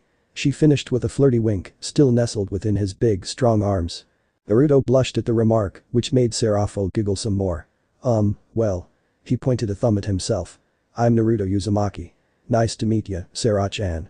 Sera-chan. Seraphil stammered, but she had a huge, happy smile on her face. I like it. Then you're Naru. Looked up at him and grinned, glad to see a faint tinge of pink on his cheeks. Oh, he was just adorable. She made a great decision by asking him to marry her. Sera-chan, why were these people attacking you? What's going on? Hearing the question, Seraphil started explaining the whole story while they walked back to their camp. Seraphil. Ajuka raised a hand timidly. Yes, Ajuka-tan. Seraphil was the picture of innocence. Who's that man you dragged into our camp? Ajuka glanced over to Naruto, who was confusedly looking around the camp and trying to poke at random machines. Oh, him. That's Naru, my fiancé. Isn't he super handsome? Seraphil giggled happily. Ajuka sweat dropped. That poor guy, I hope he's alright. What was that? Came the sickly sweet question. Nothing. It had been a few months since the war was over and peace was restored to the underworld. With Naruto's help, the new Satan faction had achieved an overwhelming victory. Naruto had even managed to track down the 4 original old Satans and eliminate them. Even the likes of Rizbame Lucifer were no match for him. Now, Naruto and his wife, Seraphol, were wandering through the streets of Lilith, hand in hand. They were on a date after a long time. Naru, where do you want to go to eat? Seraphol tilted her head. Ramen. Naruto pumped his fist in excitement. Seraphol chuckled and shook her head. Naru, why don't we try something else for once? Naruto gasped, clutching his chest in shock. What? Blasphemy. His wife giggled. You're so cute. Naruto coughed a bit in embarrassment. Still, he wasn't about to lose this fight. Well then, you're gorgeous. He smirked haughtily. Gorgeous? Seraphol blushed, caught off guard by the compliment. While she was no stranger to showing and receiving love from her husband in public, she still got all fuzzy inside when the love of her life spoke such sweet words to her. But she wasn't Naruto's wife for nothing. She nodded to herself in determination. Now that it's come to this, Seraphol leaned up close to Naruto, standing on her tiptoes. Naruto already grew flustered at that, thinking she was going to kiss him in broad daylight. However, that wasn't the case. Thereafter, Seraphol whispered something in Naruto's ear, which caused his face to get progressively redder and redder until, eventually, steam was coming out of his ears and he looked like a tomato. Seraphol ended her sentence with a peck to Naruto's cheek, further amplifying her husband's embarrassed state. She smirked in pride when she saw how flushed he had gotten. Now, honey, she knew that Naruto was weak to being called affectionate nicknames. What do you have to say now? She batted her eyelashes seductively at him, landing the finishing blow. Naruto was so embarrassed that he could barely get words out. You win. He mumbled. And started walking fast towards the ramen shop. If he lost their little game, he would at least get some ramen out of it. This was a regular occurrence between the couple. Little harmless prank wars and I love you more contests, things like this kept the romance alive. Naruto won 90% of the time, but there were times like today when Seraphol pulled off a surprise victory. Seraphol giggled and skipped after Naruto, looping her arm in his. She was already bubbly, but after falling in love with Naruto, she became very clingy. Not that he minded, of course. Naruto wanted his wife to want to be with him all the time. While others would be irritated and need some space, both Naruto and Seraphol were the type of people who loved with all their hearts. So, Naruto never wanted to be away from his wife unless he could help it. Seraphol smiled when Naruto pulled her snug into him, and that smile widened when he pecked the top of her head. You're in a good mood today, huh, Naru? Naruto, who had recovered by now, grinned and hugged his wife even closer. I have a date with my awesome wife, of course, I'm in a good mood, you know. I love you, Naru. Seraphol chirped, wrapping both her arms around her husband. Naruto returned the embrace with all the love he could muster. I love you too, Sera-chan. Seraphol's eyes softened with happiness at hearing those words. While both she and Naruto were naturally exuberant, they had somber sides to their personalities as well. Both of them had been through wars, and neither had come out unscathed. While they had gotten engaged at first sight, the true love between them had blossomed during the days of the Civil War. They had taken comfort in each other and became each other's strength. Oh, how she utterly adored this man. This was a tense situation they found themselves in. Surziches and Seraphol had gone to Kyoto to negotiate to buy some territory for their little sisters. Thus, they were in the royal palace of Kyoto, discussing the matter with Yasaka, the Yokai queen. Naruto and Grayfia were also here as queens of their respective peerages. The issue? Yasaka was looking at her husband with a noticeable blush on her cheeks. Naruto exuded such warm and comforting chakra that Yokai really liked to be in his presence. On top of that, he could use Senjutsu and was connected to a Nine Tails himself. All of this made Yasaka smitten with him. There was also the fact that he had helped relocate the Nekashu clan to Kyoto out of pure niceness, which had further endeared him to Yasaka. If the situation were flipped, Yasaka would have handled it delicately. However, Seraphol was not Yasaka, and she was most certainly not diplomatic, especially when it came to her husband. Hey, you. Seraphol pointed a finger at Yasaka, stop looking at my Naru. Surzich palmed his face, hoping that they could finish this meeting without a declaration of war. Naruto was as clueless as ever. Aside from his wife, he was still dense to romance. Yasaka blushed some more at being caught but quickly composed herself. How ridiculous. I did no such thing. She sniffed. You ain't fooling me. Seraphol yelled, I saw you making googly eyes at Owie. Seraphol's rant cut off with a whine when Grayfia harshly pinched her cheek. Leviathan-sama, please act in a way befitting your stature. Seraphol's eyebrows twitched in irritation, but she calmed herself down. HMPH. I'll back off for now. But know this. Finishing her sentence, Seraphil actually jumped on Naruto, who was sitting beside her and landed right in his lap. Naruto was a bit embarrassed, which only grew when Seraphil wrapped her arms around his neck. "Naru is mine. Now and always." Yasaka hit her mouth with her sleeve. "Oh my, how bold." Naruto smiled at hearing the proclamation and hugged his wife tighter, not caring that they were in a diplomatic meeting. Seraphil giggled and snuggled even more into his arms. It took another cheek pinch by Grayfia and Surzich's determination to finally conclude the negotiations. Despite the setbacks, the devils managed to buy a town called Cow for their little sisters. Naruto and Seraphil made their way to a restaurant, walking hand in hand. Well, Seraphil was actually skipping in delight, but still. They sat at their table, and a waiter came by to take their order. "Good morning, sir." The waiter greeted Naruto, before looking toward Seraphil with an obvious interest in his eyes, "And a very good morning to you, madam. I am in awe of your beauty." He finished with his best charming smile, hoping to get a reaction. Seraphil totally ignored him, instead opting to look at the menu. She normally was very polite, but she had figured out that the man was like every other man and only interested in her because of her beauty. Good thing her husband wasn't like that. Speaking of said husband, he also caught on to the waiter's game. While he wasn't insecure in the relationship at all, he was a little irritated at some random guy flirting with his wife in front of him. Besides, Seraphil liked it when he became possessive. So, with a burst of killing intent, Naruto watched the waiter scamper off, scared out of his mind. He nodded in satisfaction. Seraphil smiled knowingly at him. "Jealous, are we? You know you love it." Naruto winked at her, making her cheeks turn slightly pink. I guess so." Seraphil tucked a hair behind her ear, as she couldn't even deny it. She found it very attractive when he got all possessive over her. "You remember the bales?" Naruto frowned in response and actually let out a low, deep growl. One which sent shivers down his wife's spine. "Of course I do. Those bastards tried to take you away from me." Naruto grunted in irritation. After the war was over, Seraphil was the most eligible bachelorette in the underworld. She had an abundance of marriage offers at her doorstep every day. And since Naruto wasn't a devil, most higher-ups, old cronies, didn't acknowledge their relationship, saying that he was impure. Zekrom Bale had tried to show his power and influence and make Seraphil marry some random noble, even though she was engaged to Naruto. Naruto tried reasoning with him, but the old shit just wouldn't listen. So, Naruto did what he always did when talking didn't work. He punched Zekrom in the face so hard that he actually lost his memory. Now Zekrom is in a care home, drinking his meals through a straw for the past 300 years. Naruto snapped out of his musings when he felt Seraphil hold his hand in hers. "I fell for you all over again that day, Naru." She was looking at him with untold amounts of adoration and care. Naruto felt like the luckiest guy in the world. Naruto was about to respond when Seraphil's phone rang. He watched as she answered the phone, exchanged greetings, and as her eyes widened to dramatic proportions and a megawatt grin burst on her face. Sotan is awake. Sona Citri was Seraphil's younger sister and possibly the only person she loved as much as she did Naruto. Currently, the 2-year-old was wobbling on her feet, trying to walk over to her big sister, who had opened her arms and was eagerly awaiting Sona's arrival. "Sotan, you can do it." Seraphil cheered. "The goo." Sona toddled towards her sister and eventually reached her. She giggled in delight when Seraphil picked her up and swung her around. Seraphil. Sona couldn't speak big words yet. Seraphil absolutely squealed in delight at hearing her little sister. "Oh, aren't you just adorable?" She cuddled Sona closer to her, making the girl giggle even more. "You two are just precious." Naruto praised from the sidelines, taking pictures in his smartphone. Lord and Lady Citri were having tea on the couch and they smiled warmly at their loving family. Seraphil, still holding Sona, got an idea. Naru." Naruto tilted his head. "Yeah, Sarah-chan. Don't you think Sotan is super adorable?" Naruto grinned. "Totally.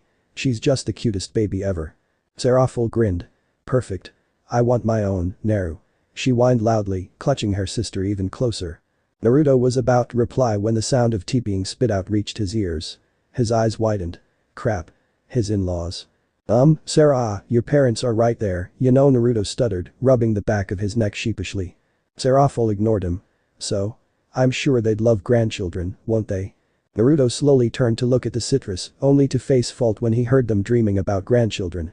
"Man, this family's weird." "Hey." Seraphil pouted, "You knew what you were marrying into." Laughing, Naruto walked up to his wife and little sister and wrapped them in a gentle hug. Sona clapped happily at seeing her big brother, with her limited understanding. "I know, Sarah. And it was the best decision I ever made." Seraful sighed fondly and melted into the hug, not before releasing Sona, who was now cutely chewing on a toy block. She was so happy right now. A loving family, a cute little sister she could dote on, and just the best husband she could have asked for. Since Naruto was the queen piece in her peerage, he followed her as her personal escort to wherever she went, which meant that they were rarely ever apart. And she preferred it that way. Since Naruto was now a devil, they could grow old together and spend the next thousands of years as husband and wife. Hell yeah. She couldn't wait for the years to come.